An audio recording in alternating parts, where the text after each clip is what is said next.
I wanted to talk about Chapter 8 in the reading of Social Media in the Digital Age.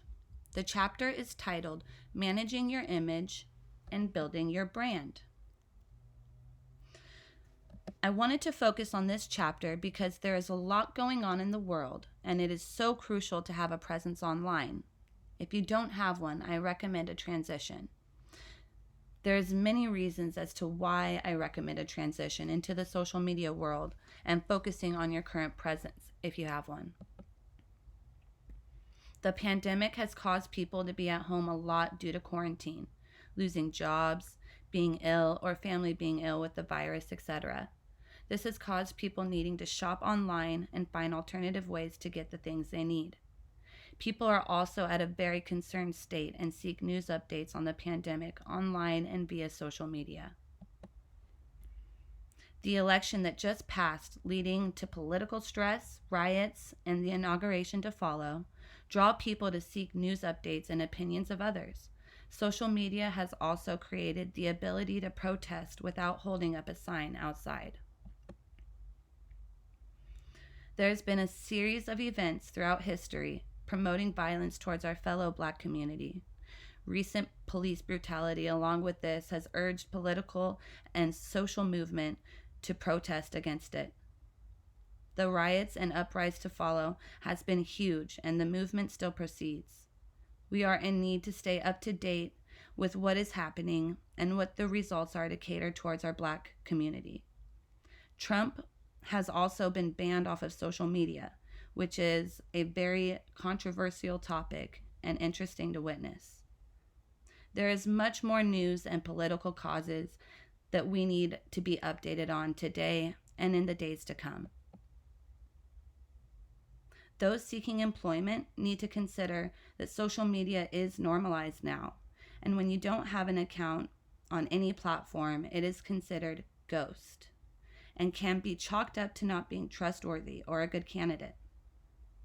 57% of employers surveyed said they were less likely to hire someone who is ghost online. Page 88. This goes for people also. I have found it very odd myself when someone is ghost online. Schools also use social media for group chat and projects. This reading urges younger crowds especially to rethink their image and social setting. Celebrities are really under the spotlight right now. Though Hollywood prevails through the pandemic, it has been compromised to some extent. Projects came to a stop and had to be revisited within the very limiting social distancing and pandemic regulations.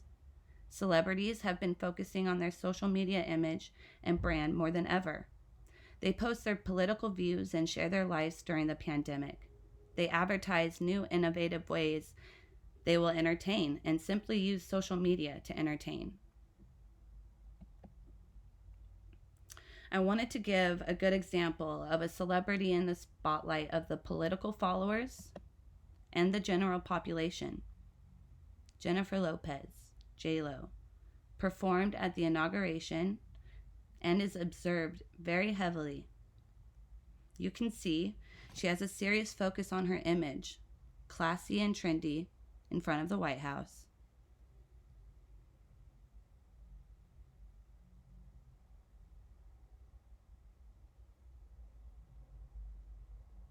Always trendy in general.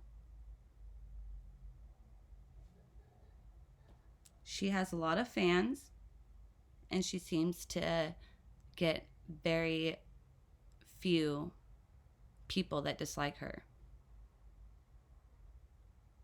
She got a lot of good, positive feedback from her performance.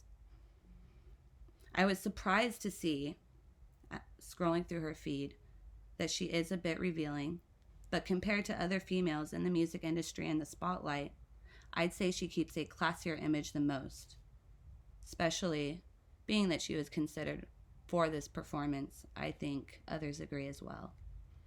She is deliberate about her disruption, and she is strategic. She hasn't accumulated hate like some celebrities have in this time. She resembles a strong use of self-presentation theory. Her main impression is the one she gives off via social media. and she gives us a positive, political, musical, active, and relatable image.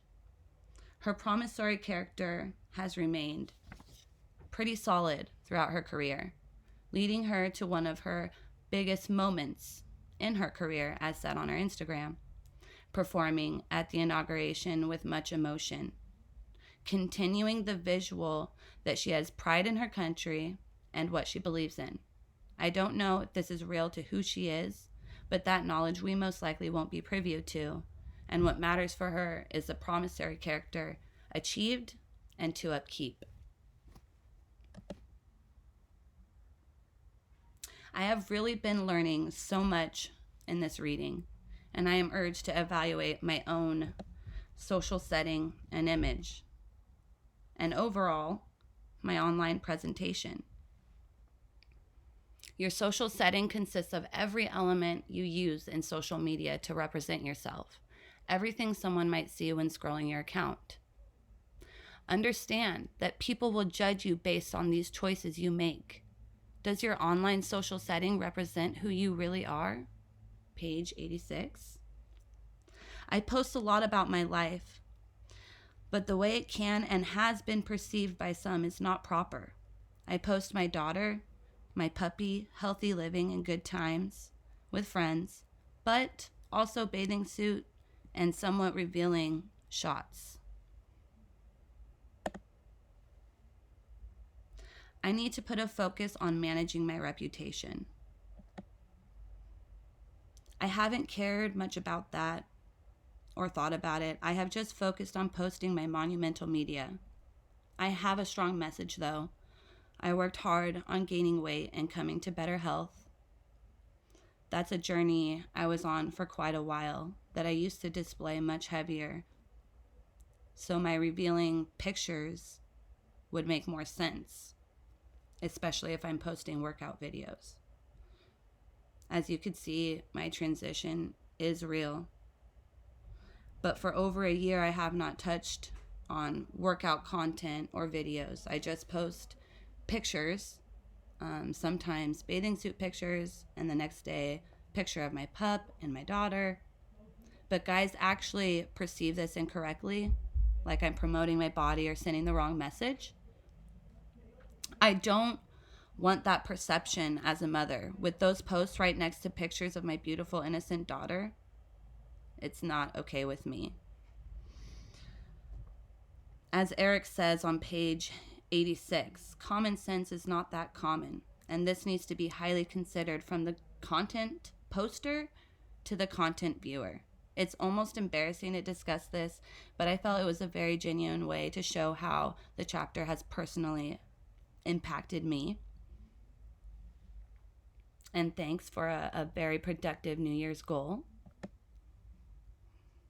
In the next section, building your professional brand online and off, I found recommendations to help me revamp my social media accounts entirely. Steps for us to consider. Be strategic about shaping your image. Consistency amongst all profiles on different platforms. Consider what platform is best for you and your brand motive. Remember, employers, potential consumers, fans, etc. are looking. Ask others in other age groups to view your profile and evaluate. Network, follow, socialize, and post consistently. We have a ton of ways to take social media on. Facebook is in the lead with YouTube to follow, and Instagram comes next. There are plenty more to explore as well. I hope this was informative and helps you understand the chapter a little bit better and how it has personally impacted me. Thank you.